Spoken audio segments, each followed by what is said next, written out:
Hi friends, ಇವತ್ತು ನಾವು programming ಇನ್ C ಅನ್ನೋ ಒಂದು ಹೊಸ ಸೀರೀಸ್ನ ಶುರು ಮಾಡ್ತಾ ಇದೀವಿ. ಮೊದಲನೇದಾಗೆ ಈ ಸಿ ಪ್ರೋಗ್ರಾಮ್ ಅಂದ್ರೆ ಏನು ಮತ್ತೆ ನಿಮ್ಮ ಫಸ್ಟ್ ಪ್ರೋಗ್ರಾಮ್ನ ಹೇಗೆ ಬರೆಯೋದು ಅಂತ ಕಲಿಯೋಣ ಬನ್ನಿ.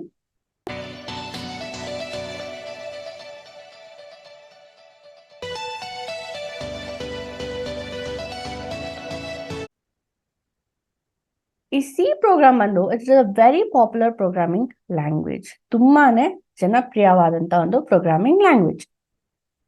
It was created by Dennis Ritchie in 1972. ನೋಡಿ, 1972 ಅಲ್ಲೇ ಈ ಪ್ರೋಗ್ರಾಮಿಂಗ್ ಲ್ಯಾಂಗ್ವೇಜ್ ನ ಕಂಡು ಹಿಡಿದ್ರು. ಅಂದ್ರೆ ಎಷ್ಟು ಹಳೇದು ಅಂತ ನೋಡ್ಬೋದು. If you know C, you can learn any other programming language. ಇತ್ತೀಚೆಗೆ ಪೈಥಾನ್ ನ ಫಸ್ಟ್ ನೀವು ಪ್ರೋಗ್ರಾಮಿಂಗ್ ಲ್ಯಾಂಗ್ವೇಜ್ ಆಗಿ ಕಲೀರಿ ಅಂತ ಹೇಳ್ತಾರೆ.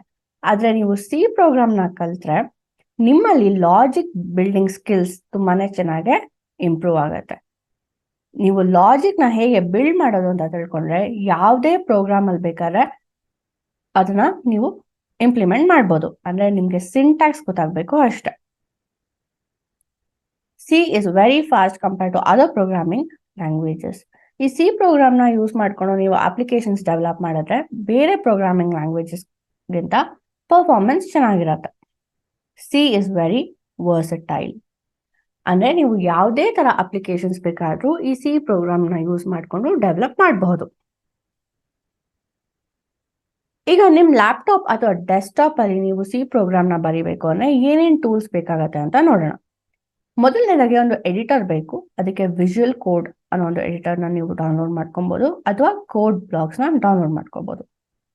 ಜೊತೆಗೆ ಕಂಪೈಲರ್ ಬೇಕು. ಸೊ ಯಾವುದೇ ಒಂದು ಪ್ರೋಗ್ರಾಮ್ ನ ನೀವು ಕಂಪೈಲ್ ಮಾಡಬೇಕು ಅಂತಂದ್ರೆ ಅದಕ್ಕೆ ಕಂಪೈಲರ್ ಬೇಕಾಗತ್ತೆ. ಸಿ ಪ್ರೋಗ್ರಾಮ್ಗೆ ನಾವು ಯೂಸ್ ಮಾಡುವಂತ ಒಂದು ಕಂಪೈಲರ್ GCC ಅಂತ. ನೀವು ಕೋಡ್ ಬ್ಲಾಕ್ಸ್ ಡೌನ್ಲೋಡ್ ಮಾಡ್ಕೊಂಡ್ರೆ ಜೊತೆಗೇನೆ GCC ಕೂಡ ಎಂಬೆಡ್ ಆಗಿ ಇರತ್ತೆ. ನಾನು ಇಲ್ಲಿ ಆಲ್ಟರ್ನೇಟಿವ್ ಕಂಪೈಲರ್ಸ್ ಅಂದ್ರೆ ಆನ್ಲೈನ್ ಅಲ್ಲಿ ಅವೈಲಬಲ್ ಆಗಿರುವಂತ ಕಂಪೈಲರ್ ನ ಯೂಸ್ ಮಾಡ್ತಾ ಇದ್ದೀನಿ.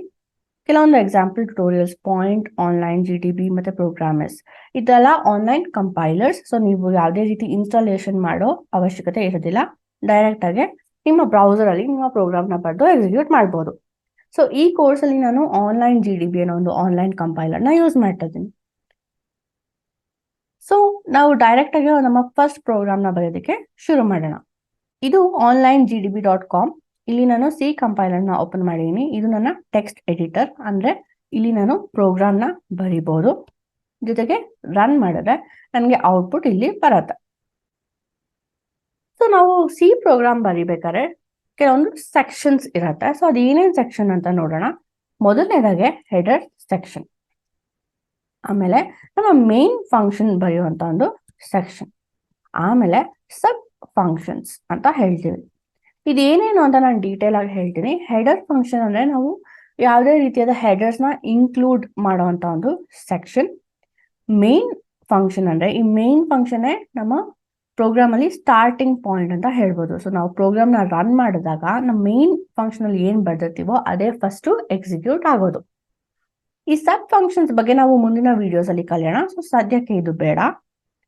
ಇಲ್ಲಿ ಹೆಡರ್ ಸೆಕ್ಷನ್ ಅಲ್ಲಿ ತುಂಬಾ ಮುಖ್ಯವಾದಂತ ಒಂದು ಹೆಡರ್ ನ ಇನ್ಕ್ಲೂಡ್ ಮಾಡ್ತೀನಿ. ಅದನ್ನ ಬರೆಯೋದಕ್ಕೆ ಸಿಂಟ್ಯಾಕ್ಸ್ ಈ ರೀತಿ ಇರುತ್ತೆ.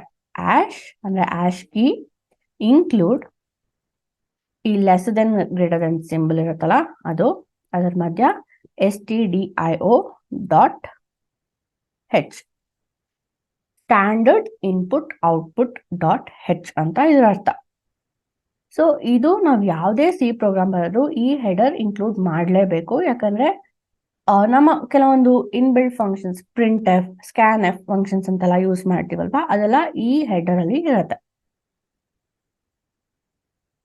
ಮೇನ್ ಫಂಕ್ಷನ್ ಹೇಗೆ ಬರೆಯೋದು, ಅದಕ್ಕೆ ಇಂಟ್ ಮೇನ್ ಈ ತರ ಬ್ರೇಸಸ್ ನ ಓಪನ್ ಮಾಡಬೇಕು. ಇದು ಬಂದ್ಬಿಟ್ಟು ಫಂಕ್ಷನ್ ಬಾಡಿ ಅಂತ ಹೇಳ್ತೀವಿ. ಸೊ ನಾವು ಕರ್ಲಿ ಬ್ರೇಸಸ್ ಒಳಗಡೆ ಏನೇ ಬರೋದು ಅದು ಫಂಕ್ಷನ್ ಬಾಡಿ ಆಗಿ ಇರುತ್ತೆ. ಇದು ಫಂಕ್ಷನ್ ನ ಹೆಸರು. ಇದು ಫಂಕ್ಷನ್ ನ ರಿಟರ್ನ್ ಟೈಪ್. ಸೊ ಸದ್ಯಕ್ಕೆ ಇಂಟ್ ಅಂತ ಹೇಳಿದೀನಿ. ಮುಂದಿನ ವಿಡಿಯೋಸ್ ಅಲ್ಲಿ ಇಂಟ್ ಅಂದ್ರೆ ಏನು, ವಾಯ್ಡ್ ಅಂದ್ರೆ ಏನು, ಫಂಕ್ಷನ್ ರಿಟರ್ನ್ ಟೈಪ್ ಅಂದ್ರೆ ಏನು ಅಂತ ಡೀಟೇಲ್ ಆಗಿ ನೋಡೋಣ. So print F hello world ಈ ತರ ಡಬಲ್ ಕೋಟ್ ಒಳಗಡೆ ಬರೀಬೇಕು. ಈ ಪ್ರಿಂಟ್ ಎಫ್ ಏನ್ ಮಾಡತ್ತೆ, ನಮ್ಗೆ ಫಂಕ್ಷನ್ ನ ಅಂದ್ರೆ ಈ ಪ್ರಿಂಟ್ ಎಫ್ ಫಂಕ್ಷನ್ ಏನ್ ಮಾಡುತ್ತೆ, ನಾವು ಇದ್ರೊಳಗಡೆ ಏನೇ ಬರ್ದಿದ್ರು ಆದ್ರೆ ನಮ್ಗೆ ಕಮಾಂಡ್ ಲೈನ್ ಔಟ್ಪುಟ್ ಅಲ್ಲಿ ನಮ್ಗೆ ಅದನ್ನ ಪ್ರಿಂಟ್ ಮಾಡತ್ತೆ. ಸೊ ಅದಕ್ಕೆ ನಾವು ಪ್ರಿಂಟ್ ಎಫ್ ಫಂಕ್ಷನ್ ಉಪಯೋಗಿಸ್ತೀವಿ. ಸೊ ಇದು ನಮ್ಮ ಫಸ್ಟ್ ಫಂಕ್ಷನ್. ಇದನ್ನ ನಾನು ರನ್ ಮಾಡಿದ್ರೆ ಔಟ್ಪುಟ್ ಏನ್ ಬರುತ್ತೆ ನೋಡಿ, ಹಲೋ ವರ್ಲ್ಡ್ ಅಂತ ಪ್ರಿಂಟ್ ಮಾಡ್ತು. ಸೊ ನಾನು ಪ್ರಿಂಟ್ ಎಫ್ ಒಳಗಡೆ ಏನ್ ಕೊಟ್ಟಿದ್ದೆ, ಹಲೋ ವರ್ಲ್ಡ್ ಅಂತ ಕೊಟ್ಟಿದ್ದೆ.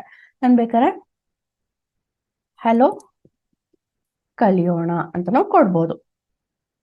ಹಾಗೆ ನಾನು ಇಂಟ್ ಉಪಯೋಗಿಸ್ತಾ ಇರೋದ್ರಿಂದ ರಿಟರ್ನ್ 0 ಅಂತ ಕೊಡ್ತೀನಿ.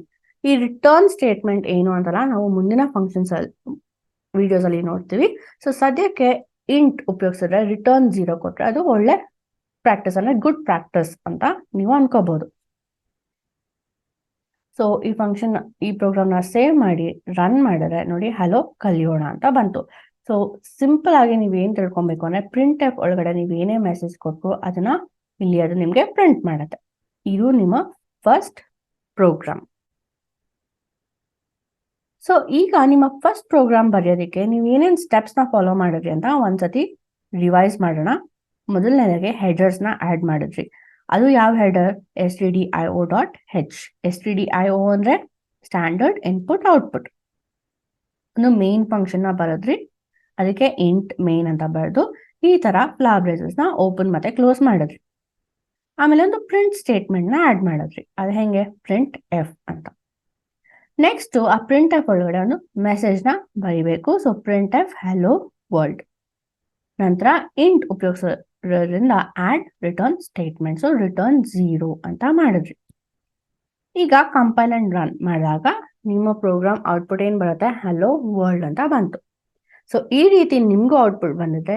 ಕಂಗ್ರ್ಯಾಚುಲೇಷನ್ಸ್, ನೀವು ಸಿ ಪ್ರೋಗ್ರಾಮ್ ಕಲಿಯೋದ್ರಲ್ಲಿ ಮೊದಲನೇ ಸ್ಟೆಪ್ ನ ಹತ್ತಿದ್ದೀರಾ. ಸೊ ಇದು ನಿಮ್ಮ ಫಸ್ಟ್ ಪ್ರೋಗ್ರಾಮ್ ಈ ತರ ಕಾಣಿಸುತ್ತೆ. ನಮ್ಮ ಮುಂದಿನ ವಿಡಿಯೋದಲ್ಲಿ ನಾವು ವೇರಿಯೇಬಲ್ಸ್ ಅಂದ್ರೆ ಏನು, ಡೇಟಾ ಟೈಪ್ಸ್ ಅಂದ್ರೆ ಏನು ಅಂತ ಕಲಿಯೋಣ. ನಮ್ಮ ವೆಬ್ಸೈಟ್ www.kalyona.com ನೀವು ವಿಸಿಟ್ ಮಾಡಿದ್ರೆ ಅಲ್ಲಿ ಇದೇ ರೀತಿ ಟೆಕ್ನಿಕಲ್ ಮತ್ತೆ ನಾನ್ ಟೆಕ್ನಿಕಲ್ ಕೋರ್ಸಸ್ ಇರುತ್ತೆ.